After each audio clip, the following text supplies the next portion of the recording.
দেখেন আজকে আমি একটা বিশেষ অনুষ্ঠানে চলে আসলাম। আসলে এতটা রাজশাহীতে যে গরম পড়েছে আপনারা সকলেই জানেন। তারপরও মানে একটু মানুষের জীবন স্বস্তিতে ফিরে আসেনি। আল্লাহ রাব্বুল আলামিন যদি একটু বৃষ্টি দিত অবশ্যই সবারই জানে একটু স্বস্তিতে ফিরে আসতো। আপনারা সবাই দোয়া করবেন যেন একটু বৃষ্টি হয়। যাই হোক, আমি কী কাজে কোথায় এসেছি আপনাদেরকে সব বলবো, আপনারা দেখতে থাকেন একটু ধৈর্য ধরে। আসসালামু আলাইকুম এভরিওয়ান, আপনারা সকলে কেমন আছেন? আলহামদুলিল্লাহ, আমিও আপনাদের দোয়ায় অনেক ভালো আছি। আজকে একটা হলুদের সন্ধ্যায় চলে এসেছি আমার এক মামাতো বোনের, তার হচ্ছে গায়ে হলুদ। তো হচ্ছে গতকালকে আমি ছিলাম না, অবশ্য বাইরে গেছিলাম। তো এর মধ্যে আর কি আমার ওই মামি এসে বলে গেছে বাসায় যে অবশ্যই যেন গায়ে হলুদে তোমরা প্রত্যেকে যেও। অ্যাকচুয়ালি বাসার কেউই যেতে পারেনি, এতটা গরম। তো এখন আমাকে যেতেই হবে গার্জেন হিসাবে। আমি হচ্ছে গেছি বোনের সাথে, যে তো আমার সাথে ফটোশ্যুট করছে। তারপরে হচ্ছে খুব খুশি যে আপা তুমি এসছো, আমি অনেক আনন্দ পেয়েছি, আমি খুশি হয়েছি। আমি কি না এসে পারি বল? আমি যদি না আসতাম তাহলে তোরা হয়তো রাগ করতিস, কিন্তু এতটা গরম একদম ইচ্ছাই ছিল না আসার। যাই হোক বোন, আমি আসতে পেরেছি, আমার জন্য আমি নিজের থেকেও আমি মানে খুশি হয়েছি যে আমি তোর এই বিয়েতে আসতে পেরেছি, গায়ে হলুদে আসতে পেরেছি, আলহামদুলিল্লাহ। আপনারা সকলেই দেখেন আমাদের আনিকা, আমাদের বোন, মামাতো বোন আনিকার হচ্ছে হলুদে সন্ধ্যা। তাই হচ্ছে আপনারা সকলেই আনিকার জন্য দোয়া করবেন, আল্লাহ যেন মানে ওর মনের মাকসুদ পূর্ণ করে। যেখানে ওর বিয়ে হচ্ছে সুন্দর সুস্থভাবে ওদের দাম্পত্য জীবন যেন আল্লাহ সুখের করে, আমিন। এখন আমি আনিকাকে হচ্ছে আমাদের এখানে বলে থুবড়া, এটাকে খোঞ্চা। এই খোঞ্চা হচ্ছে মিষ্টান্ন দিয়ে, সব ধরনের ঝাল দিয়ে, মিষ্টি দিয়ে, সব ধরনের দিয়ে আমাদের এটা একটা ডালা সাজানো হয় রাজশাহীতে। এটা একটা খুব সুন্দর একটা সিস্টেম। প্রত্যেকটা জায়গা থেকে রাজশাহী এই জিনিসটা বেশি ভালো আর কি। যাই হোক, এখন প্রত্যেক জায়গাতেই হয় এটা, কম বেশি সব জায়গাতে চালু হয়ে গেছে এই জিনিসটা। তো আমার বোনটাকে আমি একটু মিষ্টান্ন মুখ করালাম, খাওয়ালাম। ও আবার আমাকে একটু ফল খাইয়ে দিচ্ছে। এর মধ্যে বিদ্যুৎও চলে গেল।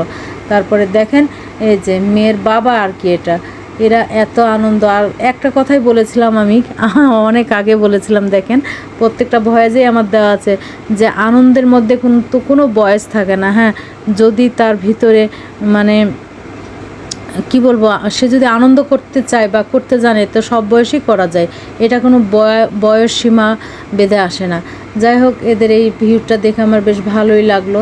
তারপরে আমাকে দেখে অনেক খুশি হয়েছে যে আপা তুমি এসছো, আমাদের অনেক ভালো লেগেছে। আমাদের ওই মামাটা বলছে যে মা না আসলে আমি কিন্তু খুব মনটা খারাপ করতাম। আমি বললাম না, মামি যখন বলে এসছে মামা, আমি তো অবশ্যই আসার জন্য যথেষ্টভাবে চেষ্টা করেছি বা আমি আসতে পেরেছি, আলহামদুলিল্লাহ। আমাকে অনেক ভালো লাগলো আপনাদের এই অনুষ্ঠানে যে আমি আসতে পেরেছি। এর যে সকলেই সেই আনন্দমুখর পরিবেশ ওদের চলছে। ওদের এই বাড়িতে এটাই ছোট মেয়ে, ছোট মেয়েটার বিয়ে হয়ে যাচ্ছে। যাই হোক, আপনারা প্রত্যেকের জন্য দোয়া করবেন, আমাদের আনিকার জন্য। হলুদের সন্ধ্যা আনিকার হচ্ছে, প্রত্যেকেই আর কি হলুদ মেহেন্দি সব কিছু বেটে রেখেছে। তাকে হচ্ছে আজকে সুন্দর পরিবেশে, তাকে সুন্দর করে যেরকম বিয়ের একটা আনন্দ ভোগ করে সেভাবেই তারা উদযাপন করছে। এটা আনিকার হচ্ছে খালাতো ভাই, তার বাবু। এই যে তারা আবার সুন্দরভাবে তাদের মতো আনন্দ করছে। এই যে এটা হচ্ছে আনিকার দুলা ভাই, তার মতো সে আছে। আমি আর কি আমার ক্যামেরাটা ঘুরিয়ে ঘুরিয়ে সকলকে দেখাচ্ছি, চারিদিক দিয়ে যেন আপনারা প্রত্যেকেই দেখতে পারেন। আমি যতটুকু গিয়েছি ততটুকু আর কি এর মধ্যে আর কি আপনাদেরকে দেখাচ্ছি। হলুদ সন্ধ্যা বলে কথা, প্রত্যেকটা জায়গাতে আসলে বিয়ের দিনের আগের দিনটাই বেশি আর কি জাঁকজমট, যেভাবে যে পরিবেশই হোক না কেন সেই জায়গায় সেভাবেই সৌন্দর্য ফুটে ওঠে।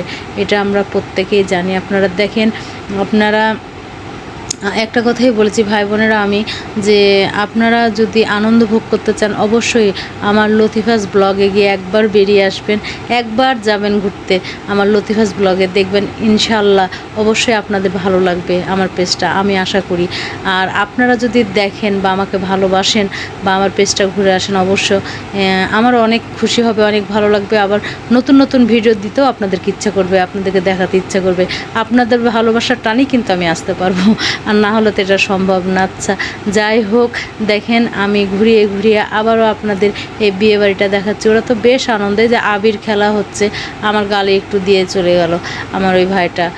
এখন তো দিবে, এটা তো আনন্দের দিন, এখন যে যেরকমভাবে পাচ্ছে আনন্দ করছে। আবার মানে কিছু কিছু লোকজন আর কি আমাদের এই মানে এরা আসেনি, আনিকার হচ্ছে বোন ভাগ্নি টাগ্নি এরা অনেকে আসেনি। যা এটা আমার বোন হচ্ছে, এটা হলো আনিকার আগের মানে বড় বোন, তারপরে আমি, তারপরে হচ্ছে আনিকার ভাইয়ের বোন, মানে প্রত্যেকেই আছি। এই যে আনিকা নিজেও মানে ড্যান্স করছে, মানে কি আনন্দ দেখেন। আমি বলছি আনিকা কর, তোর মতো তুই ড্যান্স কর, সমস্যা নাই, এখন তো ডিজিটাল যুগ বুঝিস না, এখন তোর বাবা নাচতে তুই নাচতে বাকি রাখবি কেন, নাচ নাচ, এর তো আর কি।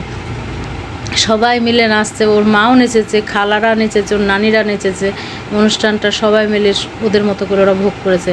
এখন আমাকে আমার এই বোনটা আবার হচ্ছে, আসলে আমার মিষ্টি সেরকম আমি খাই না, তারপরেও খাইয়ে দিচ্ছে আর কি। যাই হোক, এখন খেলাম মিষ্টি, শুকর আলহামদুলিল্লাহ।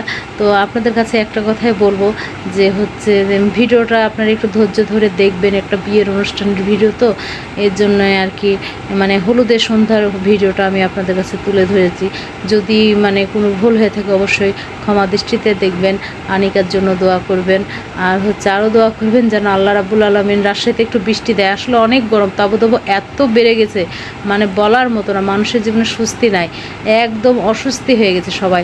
হ্যাঁ দেখেন, এই যে ড্যান্স হচ্ছে, ইয়ে হচ্ছে, মানে ওরা আমাকে ছাড়ছে না, যে কোনোভাবে আপা তুমি এখানে এসে বসো, ওদের মতো ওরা আনন্দ করছে, আমি ওইদিকে সরে যাচ্ছি, তারপর আপা তুমি এখানে এসে বসো। আচ্ছা যাই হোক, এদিকে আবার আমার বাড়ি থেকে সবানে ফোন দিচ্ছে, এত দেরি হচ্ছে কেন, চলে আসো।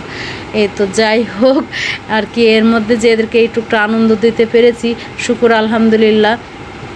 আপনারা হচ্ছে অবশ্যই লতিফাস ব্লগে গিয়ে লাইক কমেন্ট শেয়ার করবেন। আর হচ্ছে আমার একটা ইউটিউব চ্যানেল আছে, সেটা হচ্ছে নাম লতিফা চৌধুরী, সেখানে গিয়ে আপনারা সাবস্ক্রাইব করবেন। এই আর কি আমি বললাম আর কি, আপনাদের ভালোবাসার কাছেই আমি আসবো, না হলে তো আমি আসতে পারবো না। ভাই বোনেরা দেখেন, ওকে একটু আমি হলুদ লাগিয়ে দিচ্ছি, আগে আমার কপালে দিচ্ছি, ওর কপালও দিচ্ছি, আমার এই বোনটার কপালও দিচ্ছি। যাই হোক, একটু হলুদও দিয়ে দিলাম। বললাম না, প্রত্যেকটা জিনিস করার মধ্যে ওদের মনে হচ্ছে আমাকে ছেড়ে দিলে ওদের মনে হয় কোনো একটা কিছু হবে না, মানে একটু সরে গেলেই আপা এখানে এসে বসে এটা করে দাও, এটা করে দাও, মানে আসলে সেভাবে যেতে পারিনি। আমি বললাম না, গেলামই আমি হচ্ছে প্রায় মানে 8টা পৌনে 8টার দিকে আমি গেছি, গিয়ে আবার তো কিছুক্ষণ পরে চলে আসলাম।